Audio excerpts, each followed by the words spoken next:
La parole est à Monsieur Olivier Becht. Merci, Monsieur le Président. Ma question s'adresse à Monsieur le Premier ministre.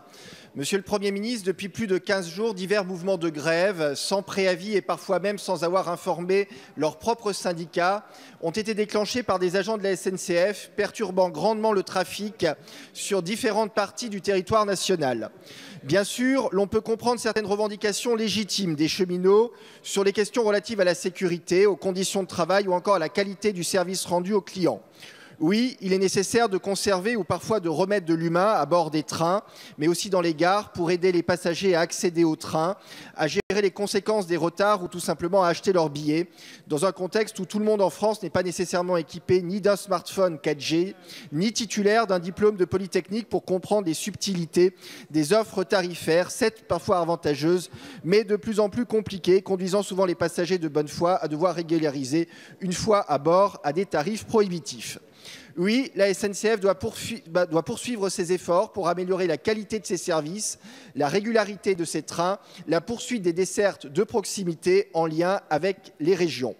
Mais les motifs de mécontentement de la part de certains personnels, qui sont parfois partagés par les clients, ne doivent pas se retourner contre les clients eux-mêmes. Il est en effet inadmissible que les Français se retrouvent pris en otage par des grèves surprises, des grèves perlées ou empêchés de se rendre au travail ou dans leur famille. Ma question est donc simple, Monsieur le Premier ministre. Quelles sont les mesures que le gouvernement envisage de prendre en coordination avec la SNCF pour assurer dans les prochaines semaines la continuité du service public et faire en sorte que nos concitoyens ne restent pas à quai? Merci. Merci, Monsieur le député. La parole est à Monsieur Jean-Baptiste Djebbari, secrétaire d'État au transport. Oui, merci Monsieur le Président, Mesdames et Messieurs les députés, Monsieur le député Becht. Vous avez parlé des transformations profondes qui ont actuellement cours à la SNCF, transformation de l'entreprise elle-même, évolution des métiers, ouverture à la concurrence. Et ces transformations peuvent être source d'inquiétude pour les agents.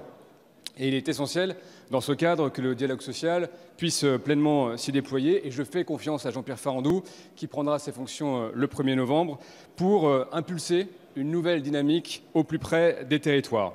Sur le sujet de la réforme des retraites que vous avez évoqué incidemment, vous savez que nous avons un cadre d'échange qui est actuellement en cours et je recevrai l'ensemble des syndicats de la SNCF jeudi, étant précisé que le Président de la République, comme le Premier ministre, ont redit que toutes les options étaient actuellement sur la table.